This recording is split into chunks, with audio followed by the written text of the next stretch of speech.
Yeah, thank you very much for the introduction, and thank you for the invitation in the first place. I very much enjoy being here. Similar to many other speakers, this is the first time I got out of Germany in a long time, with an exception of a small trip to Paris last year. So the world has become really small, and now it feels good to know that the rest is still out there. The title is quite a mouthful. I hope you will understand all the components in that.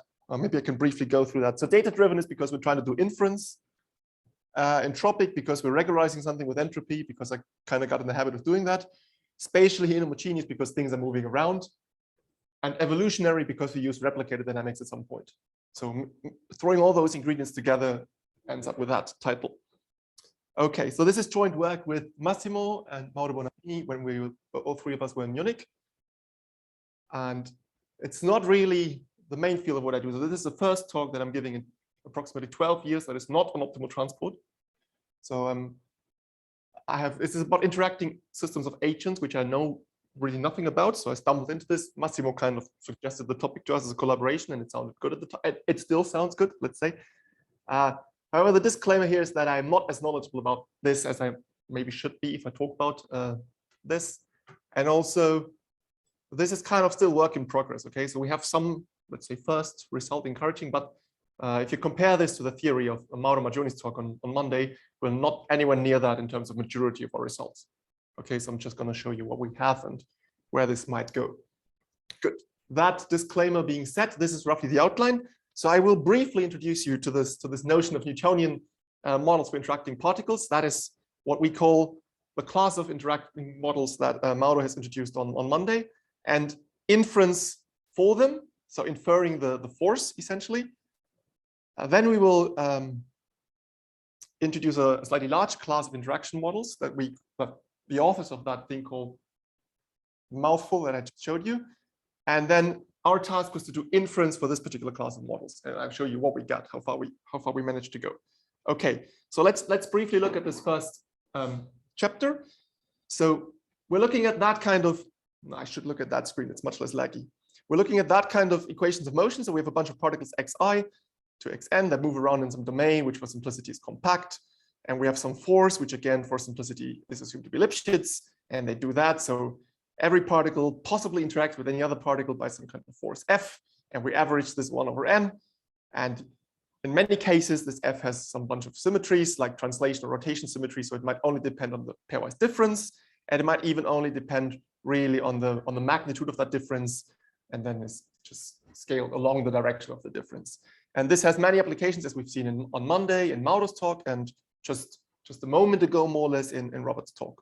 So there's flocks of birds, schools of fish, and I am under the impression that any group of animals has a different word for when they're grouped. So, but I don't know any further examples. So like pedestrians, is that also a school of pedestrians? It's probably a crowd. Anyway, so we've seen impressive examples that where these models give good, at least qualitative results in describing the behavior of such groups.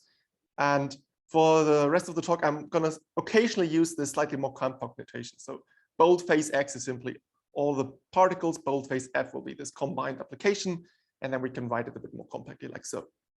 And of course, if you're interested or so inclined, you can go to the mean field limit. So you're at n to infinity, and then instead of having a finite system of a coupled ODE, it turns into a PDE of a flow of mu with a velocity field that is essentially given by a convolution of F with the distribution. Okay. Now, in this case, we have manually, often F is chosen manually to describe a certain behavior that we're expecting. We've just seen Robert systematically catalog a class of these Fs and the behaviors associated with them. But if you were to really try and be serious about modeling a school of fish, we might be interested in inferring F from data. And so that is what has happened here in the literature in those papers. Like I said, I'm not very knowledgeable, so I'm giving you not any other citations. I just give you what I've been working with. Okay, so I apologize for that lack of knowledge on my part. Anyway, so what has been done in this line of papers was to try to infer from F from data with this particular functional. So you look at the velocity that you have observed, and you compare it to the velocity that your F would predict, and you try to minimize that, and you interpret that as a function of F, and you average over all the observations that you have, like all the particles, and over time. Good. And then in this first paper here on the matter, you minimize this. So n would be like the empirical version if you've really only seen n particles, and you have to optimize them over a suitable, sufficiently, let's say, simple hypothesis space Hn to avoid too much bias, too much variance. And then if you send n to infinity, you can show, they showed in this paper that you get a consistent mean field limit of inference, and even with rates where you have to be careful a bit about the complexity of the space, etc., etc. You probably know this better than I do. And what's also maybe worth mentioning is that they exploit the symmetry of F. So they really boil this down to an inference function of a one-dimensional function by exploiting this particular structure. Okay, that it's really a one-dimensional function only. Okay, and then Mauro Maggioni went on and examined the system further, and in particular, he changed the perspective. He was not so much more interested in the mean field limit, where we have an infinite amount of particles, but only interacting like once. Instead, he more asked the question, well, we have a finite number of particles, but we just let them perform the experiment many, many times. So we have a finite school of fish, but we look at very many of them. And then in this particular limit, that's called m to infinity now, m is the number of experiments, you can also get rates. And I think the most important part is that there's no cursor dimensionality in n, because formally the system that you're observing becomes with n is pretty high dimensional, but they can use this particular structure that at the end of the day, all you're really observing is a 1D function in a very convoluted way, but at the end of the day, it's just a 1D function. So they managed to avoid this cursor dimensionality in n. Yes, the radial symmetry, that it's really only depending on the distance. That is what I mean by that.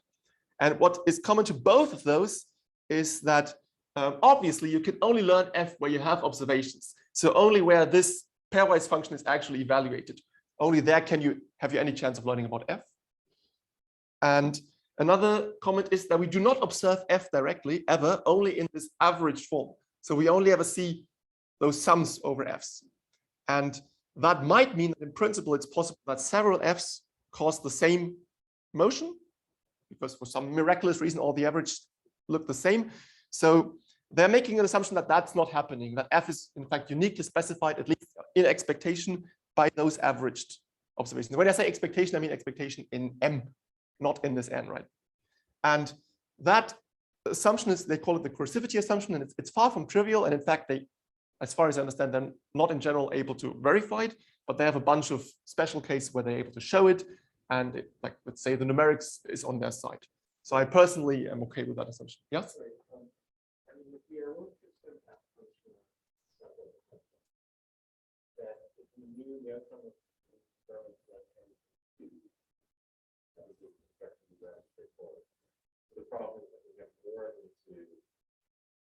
Yes.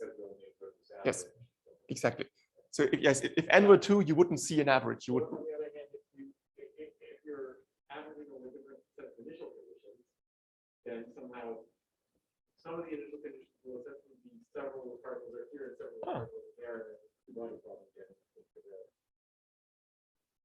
That's a cool way to think about it. So Mauro is not here today. He told me he's on the plane because I told him we'll be talking about this, but the talk is recorded, so maybe he will hear your question, or I can forward it to him, the suggestion. That sounds good. Okay.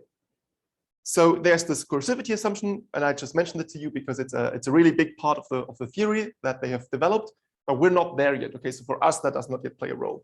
And finally, one comment is that once you have managed to minimize this and found a good F where this is small, they can show that it controls the error in the predictions. Yes? He's not going to hear my question. Oh. You want? I'll just forward it to him. I promised him I would, I'm currently the one that has to respond to his email. Okay. So it's my turn to write him, so I will let him know. Okay. So like very briefly, if this is small, you can show that at least for small times, the deviation between this and the prediction is also small. It explodes exponentially with Eosin's Gronwald's lemma, but at least locally, it should give you a decent approximation. All right. Now, like I just said, we call these Newtonian models because it's a bit like an overdamped Newtonian system where this is the force. And as we've seen in these previous talks, they are definitely appropriate for physical laws. And I'm going to call it simple biological agents. I mean no offense against the fish and the birds. However, to some extent, I am personally offended when this is used for pedestrian modeling, because I refuse to accept that my behavior can be accurately described by such a simple model. Okay, and apparently I'm not alone in this, and in fact these people here apparently came to the same conclusion and decided to develop a more sophisticated model that might be more natural in describing what we will call rational agents, even though we know our behavior is far from rational all the time, right? So that more extended model, you can see it's a mouthful. I will go with you through this now carefully. So again, we have a domain X where movement happens. Now on top of that, we introduce a strategy space U. Think of that as being a space of directions. What could I do? So it could be like a tangent space to X if you want. And to make that more precise, we need a certain translation function that tells us what strategies mean. So we're going to call this E, and it takes an X and it takes a U, and then it gives us an RD. And it just means that if I stand at X and use strategy U, I will end up going in this direction. That will be the local velocity. And because like minimizing over these strategies, you may know if you've seen a little bit of game theory that usually ends up in, and like you will not find minimizers or something like that. So it's much easier to go to mixed strategies instead. So describing what you're actually going to do by a probability measure over strategies, which of course begs the question, where do I go then? And in this case, we just take the average of what all the strategies will predict. Okay, so I personally do not interpret this as a stochastic interpretation or something. It's just a definition of our model. Okay, so you could argue that this is like an averaging over a small time scale stochastic movement, but that's not important. This is just what we will use as the model. So this is how the mixed strategy is translated to a velocity. And now the important part is, how are the mixed strategies chosen? Well, that is governed by a payoff function J, which now takes 4 arguments. And it will tell you when I'm an agent at X and considering strategy U, and there's someone else standing at X prime playing strategy U prime, that would be my payoff. So that will tell me if it's good or bad to choose strategy U. And then the strategies are evolving according to this, which is essentially similar to this replicator dynamics thingy, where the first thing you need to look at is that term, this S. This is a function depending on the U, and it gives you the expected payoff if you play strategy U, given what all the others are doing. So you average over every other agent, and you integrate their mixed strategy against your payoff, what you get when you play U. So this is the expected payoff for a certain strategy. And now what you want to do is, if a certain strategy offers a high payoff, you would like to increase your sigma in that particular strategy. So you change your strategy according to this. You rescale the original sigma with that. And that term is just for normalizations that you stay in the probability measures. So you can ignore the second term. More or less, you emphasize good strategies, you dampen not so good strategies. So that is the model. So in a nutshell, again here, I'm moving in space according to averaging over these strategies here. And the strategies evolve according to this dynamics, which is essentially governed by doing where I have a high expected outcome.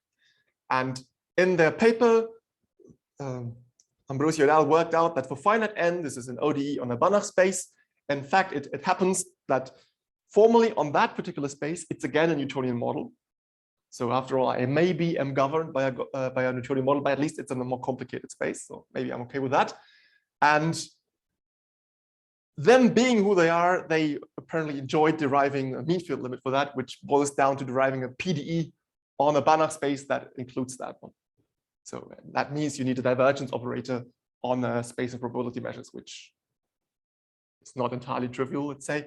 And they also managed to find some sort of equivalence between Eulerian and Lagrangian coordinates and like all that sort of thing, which we don't really care about today. So what we care about today for the rest of this talk is, can we now do inference for that? So if we see agents evolving according to that model, do we have any chance of recovering the J? Which you see is a bit more convoluted than the F question. And that poses immediately a few obvious questions. So is there even any chance in practice that we will ever be able to observe those mixed strategies, sigma? So if I see agents moving around pedestrians, I can't look into their head. I can't see what they're thinking.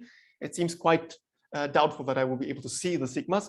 And even worse, probably this U thingy is not really a physical thing. I mean, the space X that exists, it's R2 where we're moving around, but there is no explicit U in our head that describes how we think about moving around. So we kind of have to come up with a good U and then come up with a good sigma. Okay, so we will have to solve that problem as we go along. And that also means that this function J might be difficult to implement numerically because it takes 4 arguments. So there's all sorts of problems building up that scream cursor dimensionality And the least that I can say is that's going to be challenging in theory and practice. Okay. And we have not fully solved this, but now let me show you what we've done.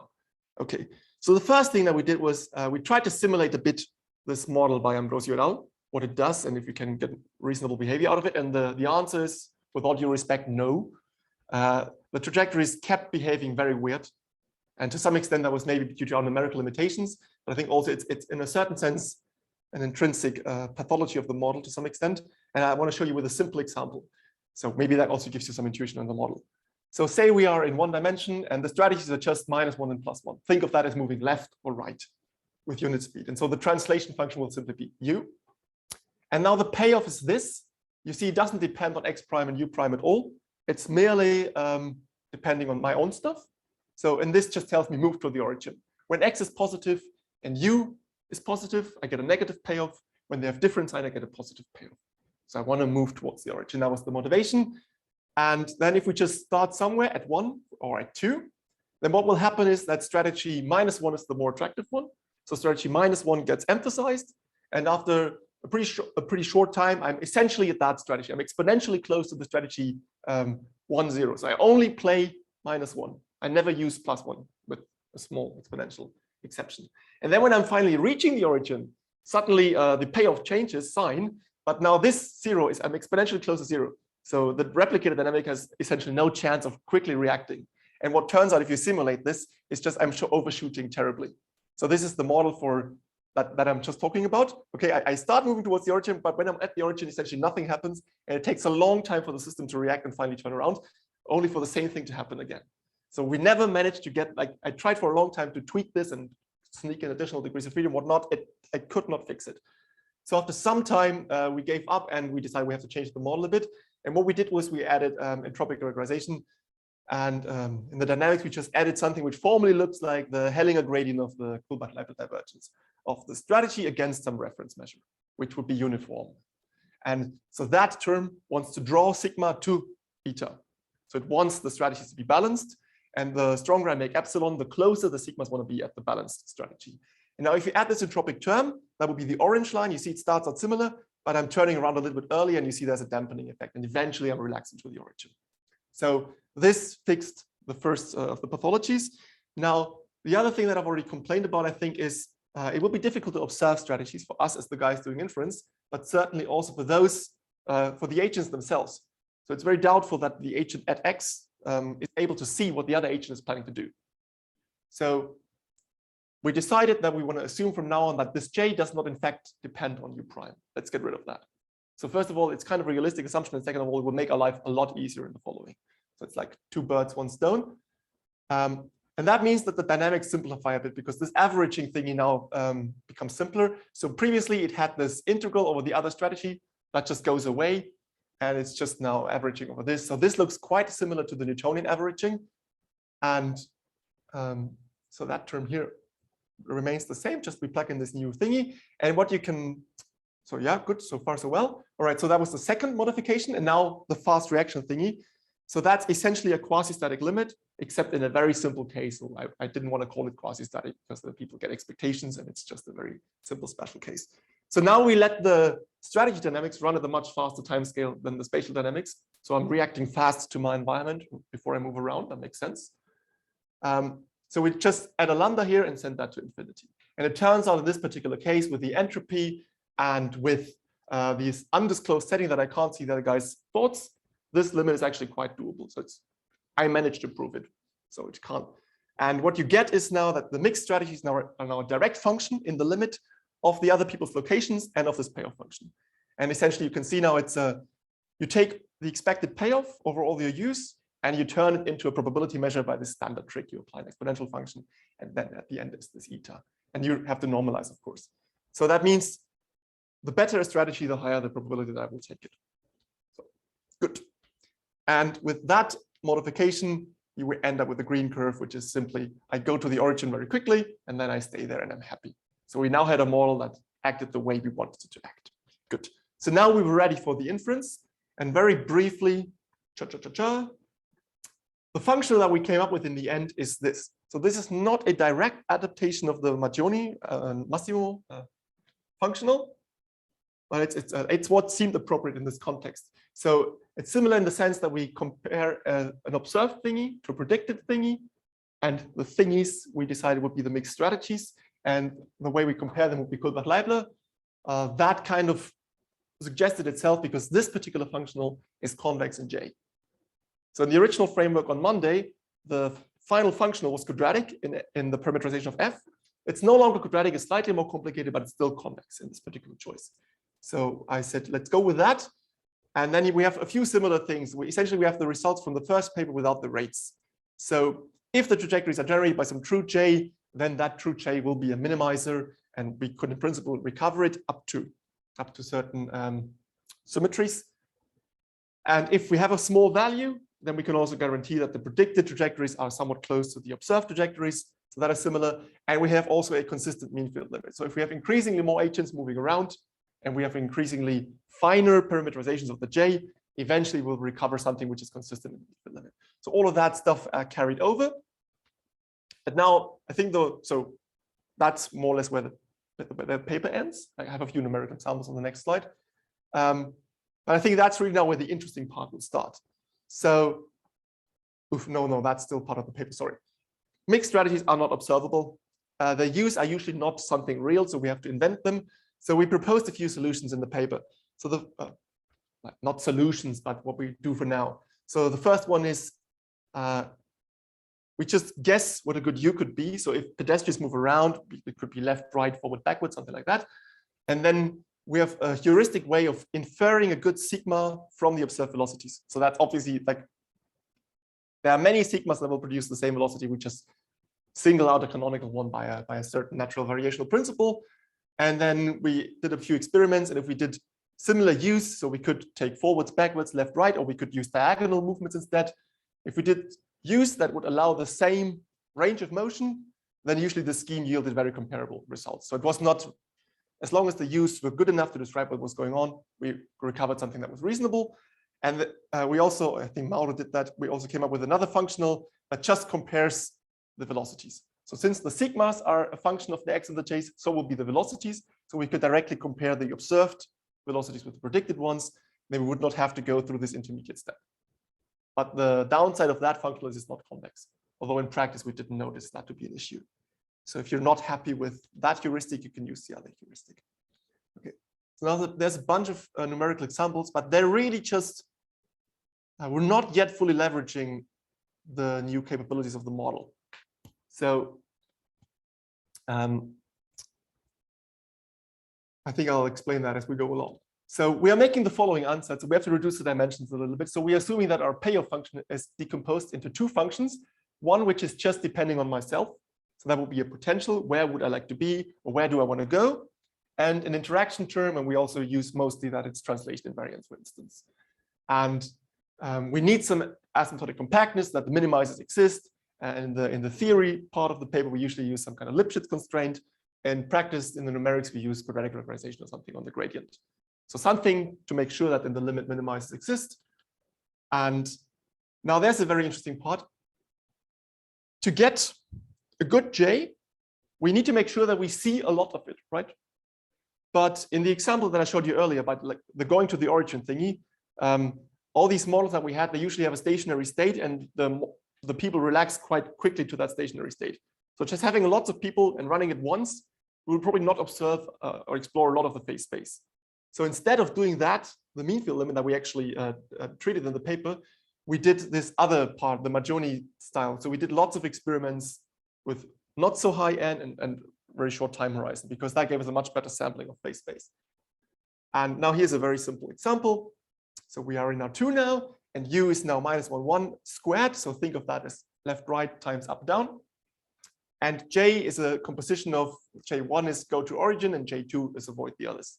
So what could such a J look like? I've tried to sketch them here. So this is the origin is here at the center.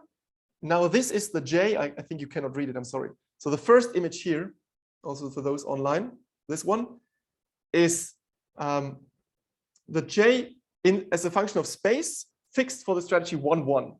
Strategy 1,1 is go to the top right. And so if I'm down here at the bottom left, that strategy has a high payoff. yellow is high payoff. So I want to go in this direction. Whereas if I'm already at the top right, the strategy has a low payoff. So I don't want to go there.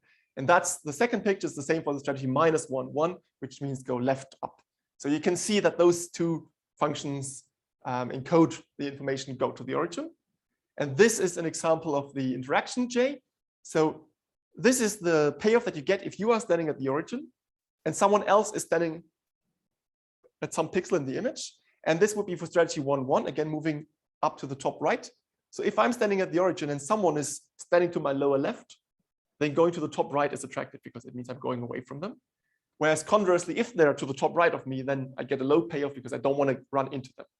So this is how we built these manually, and we ran the system. It gave us reasonable trajectories. So we sampled a bunch of experiments numerically. So this is the histogram over locations that we had in our experiments. This is the histogram over pairwise distances that we observed. So we have a decent covering of our phase space. And this is just a very simple plot showing real and reconstructed trajectories, and you cannot see anything because they're exactly on top of each other. So, and those were not in the training data. Okay, so this was out of training data because it was low dimensional, so it's not that big a deal. So the point is, on a simple toy example, it works exactly as we wanted it to work, which is good. And then we decided to crank it up a notch. No, wait, first another example, showing the obvious limitations of the model. So this was now with much fewer data, only a bunch of realizations. Now you see that this is like far from a dense histogram. So we only have a few streaks in there of a few individual trajectories, and same here. And now those are the recovered J's, and you can see that they only live on the support of what we've seen. So that just underlines we cannot recover J obviously outside of where we've been standing. So you could fix that to some extent, of course, with regularization. Yeah. So you add a smoothness or something, a smoothness prior, then it gets better. But here intentionally, we have not used that. And then you see, like where we have data, you roughly get it right. So the trend here is the same. So here we have a yellow bump and a blue bump. We have a yellow bump and a blue bump. So it's kind of, so this is like a good sanity check. It also fails as it's expected to fail. Good. Those were, as I said, toy models in the sense that we created the data directly with the model. So now we wanted to check on an example where we did not create the data with the model, but with another model. So we went on the internet and looked for a generic pedestrian model. And what I want you to see on the slide is that this is a mess of equations, okay? Which is not a critique of the model in itself. It's just that this is quite a complicated scheme to describe I think they call it a rational pedestrian model. So they go to great lengths and carefully handcraft this equation of motion, adding different terms, accounting for different effects in behavior. So essentially, every guy tries to predict how long do I have until I almost run into someone. And if that sounds alarming to me, I'll try to get out of their way. And so this is the distance to this almost collision. This is the seriousness of this almost collision. And this, for instance, is whether I can even see that almost collision. So this is the range of vision. So if they come from behind, I will not react to that. So you see, and that's only the first term, and the actual paper goes on. So we just stopped after the first term, but there's more. There's like, I like to walk in parallel to my neighbor, stuff like that. We dropped all of that. We just took the first term, and it's, as you can see, already quite complicated. So we were just throwing our inference model at that, and we would see what happens. So here, one observation that we have to make right away is that when we're walking around as pedestrians, we may not be able to see into other people's heads, but we can see which direction that head is facing. So we as pedestrians are aware of the direction that someone else is walking to. So the strategy cannot be the direction, because if we cannot see the strategy, but we can see where someone's walking. So we have to promote the orientation of the person to the physical state. Okay, so now the space X is now in fact R2, where am I standing and which way am I facing? Because that is information that is accessible to the others. And that means that the strategy has to be, which way am I turning? Am I turning right or left? So that would be the strategy, because also we don't suddenly, like I don't know, instantaneously change my orientation. So it makes sense. So we use that as the model, and we have a payoff function now, and we used again some symmetry, that it should be rotation invariant. And that means essentially we can always I can always put myself on the origin, pretend I'm facing to the right, and I can check where the other person is standing. And this is now a slice through this function j. If I'm standing here facing that direction and the other person is exactly going to the left. And that means if and this is the payoff, I think, for turning right. So if the other person is here and heading my way, I would like to go a little bit down. I prefer to avoid them a little bit. So the payoff for turning right is positive. Whereas if they come from here, the payoff for turning right is negative, because it would mean I will right into them. Okay. So this is pretty noisy because we were not as clever in reducing it to a one-dimensional function. It's still pretty high-dimensional. So we have quite a bit of fluctuations in there, but at least qualitatively it gives I'm out of time. Oh yeah, sorry. So qualitatively, we recovered something which seemed reasonable, but I will say at this point that I honestly believe that we're oversimplifying the thing with these simple strategy spaces. I think for this to really play out its strengths, we have to use more complicated strategy spaces. I'm pretty sure that if you use enough entropy and rescale it properly, that all we're doing is essentially, if you linearly approximate that, you get back to a Newtonian model. So right now we're on par with the Newtonian models. To actually be better than them, we have to use more complicated strategies. But the question is, to some extent, how do we do that? So in conclusion, I very briefly walked you through this inference for Newtonian systems, which is numerically quite tractable because it's a quadratic problem, and there's a lot of dimension reduction by symmetry, and it has pretty mature theory at this point with rates for the near field limit and the experiment limit. But I'm personally a bit offended by that because I feel it has a limited modeling power, and I refuse to be described by that. So other people have thought of that and come up with this very sophisticated model for complex interactions with a strong theoretical framework for this PDE on Banach spaces, if you like that. And we have now made a first attempt at adopting that framework to this, and we're kind of halfway there, I would say. So we had to tune the model first a bit with this entropic regularization and this fast reaction limit.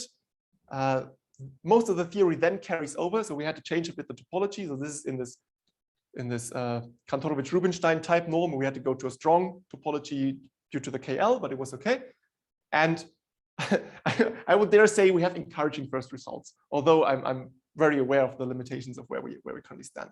And so the challenges will be, can we also derive rates as we increase the number of experiments? Is that possible?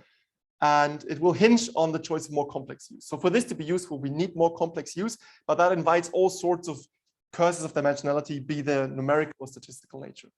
So our next step will be to figure out if there's any way around that. And that concludes my talk. Thank you very much. Do we have questions from the audience?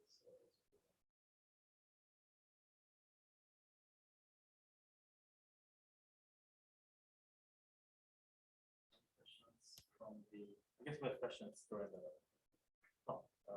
Any questions from the online audience?